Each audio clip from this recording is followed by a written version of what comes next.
మనం recursive descent parser గురించి discuss చేద్దాము. It is a top down parser used to check whether an input string belongs to context free grammar and produces a parse tree for the input string. So recursive descent parser అనేది top down parser. So top down parser అంటే ఏంది, మనం route దగ్గర నుంచి start చేస్తాము, తర్వాత production rules 1 by 1 apply చేస్తూ ఉంటాము. అలా ఎంతవరకు ప్రాసెస్ని కంటిన్యూ చేస్తాము, లీఫ్ నోడ్ అంటే ఒక స్ట్రింగ్ వచ్చేంత వరకు మనం ప్రాసెస్ని కంటిన్యూ చేస్తాము. సో ఇది మనం మేజర్గా ఎందుకు చేస్తామంటే to check whether an input string belongs to context free grammar or not. So మనకిచ్చిన ఇన్పుట్ స్ట్రింగ్ అనేది మనకిచ్చిన గ్రామర్కి సంబంధించిందా కాదా తెలియడం కోసం యూజ్ చేస్తాము. సపోజ్ మనకిచ్చిన స్ట్రింగ్ కనుక ఈ కాంటెక్స్ట్ ఫ్రీ గ్రామర్కి సంబంధించింది అయితే then it produces a parse tree for the given input string. Next it consist of a set of recursive procedures.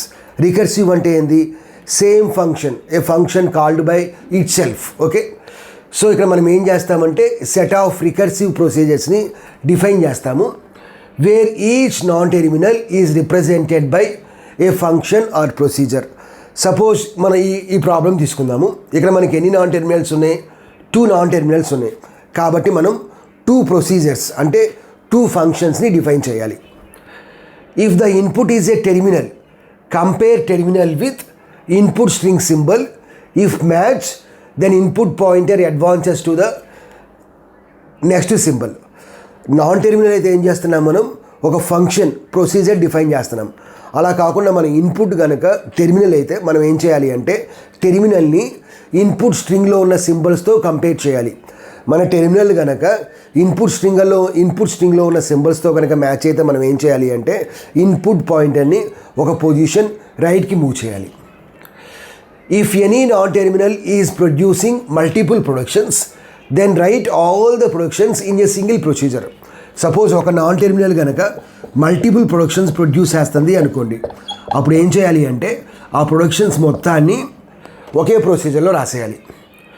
There is no need of main function and there is no need of any declarations. ఇక్కడ మనం main function define చేయాల్సిన ఎస్టీ లేదు, తర్వాత variables declare చేయాల్సిన ఎస్టీగో లేదు. ఇక్కడ ఒక ప్రాబ్లం ఉంది. సో ఈ ప్రాబ్లంకి మనం రికర్సివ్ డీసెంట్ పార్సర్ ప్రొసీజర్స్ని కన్స్ట్రక్ట్ చేద్దాము.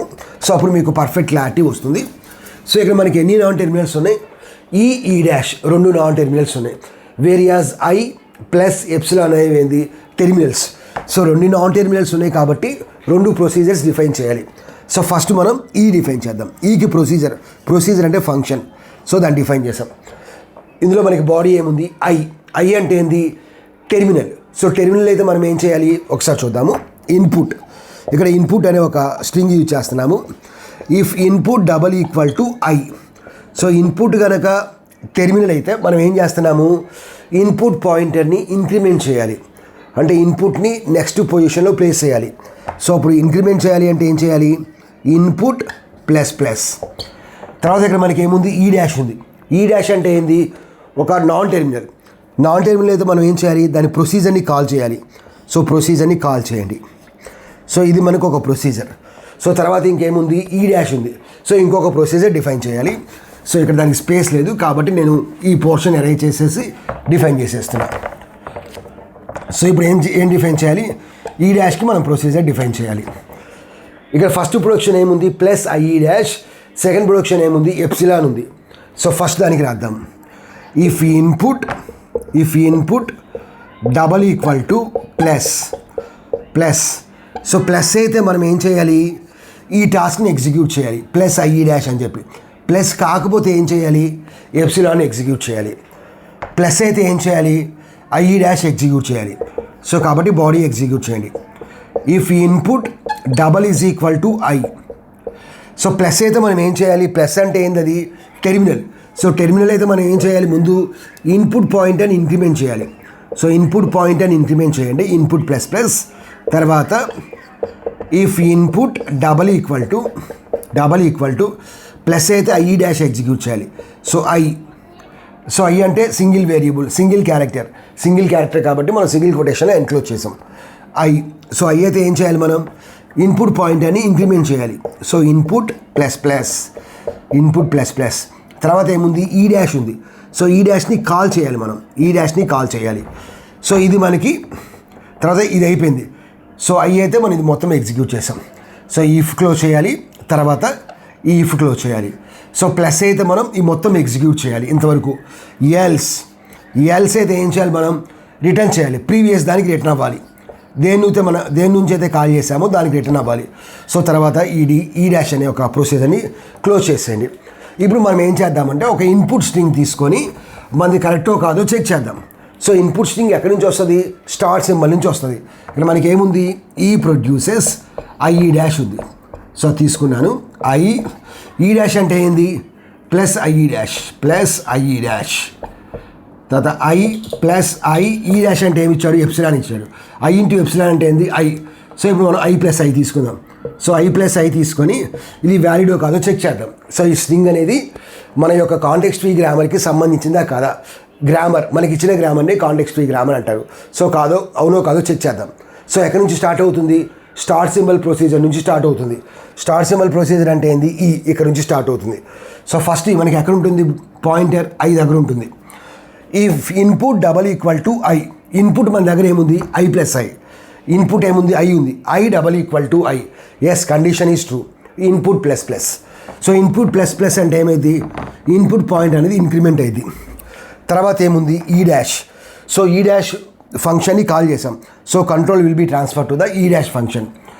సో ఇప్పుడు మనకి ప్లస్ దగ్గర ఉంది. ఇఫ్ ఇన్పుట్ ప్లస్, ఇన్పుట్ ఎక్కడ ఉంది, ప్లస్ దగ్గరే ఉంది. Plus plus, yes true. So input plus plus. So ఇప్పుడు పాయింట్ అనేది అడ్వాన్స్ అవుతుంది, నెక్స్ట్ పొజిషన్లో ప్లేస్ అవుతుంది. ఇఫ్ ఇన్పుట్ I, ఇన్పుట్లో ఏముంది, ఐఏ ఉంది.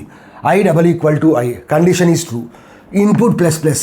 సో ప్రతి స్ట్రింగ్ మనకి దేంతో ఎండ్ అవుతుంది, డాలర్తో ఎండ్ అవుతుంది. కాబట్టి పాయింటర్ మనకి ఎక్కడ ఉంటుంది, డాలర్ దగ్గర ఉంటుంది. నెక్స్ట్ ఈ డాష్. సో ఇంకొకసారి మనం ఈ డాష్ కాల్ చేసాం. సో మళ్ళీ కంట్రోల్ అనేది ఈ ప్రొసీజర్కి వెళ్తుంది. ఈ ప్రొసీజర్ని మనం ఫంక్షన్ అంటాము. అందుకనే మనం ఏమన్నామంటే రికర్సివ్ ప్రొసీజర్స్ డిఫైన్ చేసాం. రికర్సివ్ ప్రొసీజర్ అంటే ఏంది, మనం కాల్ చేసిన ఫంక్షన్, మనం కాల్ చేయబడిన ఫంక్షన్ రెండు సేమే. A function which is called by itself. So ఈ డాష్ని కాల్ చేసాం. ఎవరు కాల్ చేశారు, ఈ డాషే కాల్ చేశారు. సో ఈ డాష్ కాల్ చేసింది కాబట్టి ఇంకొకసారి ఈ డాష్కి వెళ్ళింది. ఇఫ్ ఇన్పుట్ ప్లస్, బట్ ఇక్కడ ఇన్పుట్లో మనకి ఏముంది, డాలర్ ఉంది. Dollar plus, condition is false. కాబట్టి ఇఫ్ అనేది ఫాల్స్ అయింది, ఎల్స్ ఎగ్జిక్యూట్ అయింది. ఎల్స్లో ఏముంది, రిటర్న్ ఉంది. Return statement, return is not a function. So return ఉంది. సో రిటర్న్ అనగానే ఏమవుతుంది, రిటర్న్ అయిపోతుంది. ఎక్కడ రిటర్న్ అవుతుంది, మీరు ఎక్కడి నుంచి అయితే ఈ డాష్ని కాల్ చేశారో అక్కడ రిటర్న్ అవుతుంది. ఎక్కడ కాల్ చేశారు, ఈ డాష్ ఇక్కడ కాల్ చేసాం కాబట్టి ఇక్కడ రిటర్న్ అవుతుంది. తర్వాత నెక్స్ట్ స్టేట్మెంట్ ఏముంది, రైట్ కర్లీ బ్రేస్ ఉంది. So function definition execution is over. So మన కంట్రోల్ ఎక్కడ ఉంది, డాలర్ దగ్గర ఉంది. డాలర్ దగ్గర ఉంది అంటే దాని అర్థమైంది, the entire input string is correct. So it is accepted by the recursive descent parser. So it produces the parse tree for this input string. So correct అయితే మనకి డాలర్ దగ్గర ఉంటుంది. ఇన్పుట్ స్ట్రింగ్ అనేది కరెక్ట్ అయితే మనకి dollar దగ్గర ఉంటుంది. So dollar దగ్గర ఉంటే మనకి ఈ స్ట్రింగ్ అనేది పార్సర్ యాక్సెప్ట్ చేసి ఆ స్ట్రింగ్కి మనకి పార్స్ ట్రీ అనేది ప్రొడ్యూస్ చేస్తుంది. ఈ విధంగా మనం ఏ ప్రాబ్లం ఇచ్చినా చాలా ఈజీగా సాల్వ్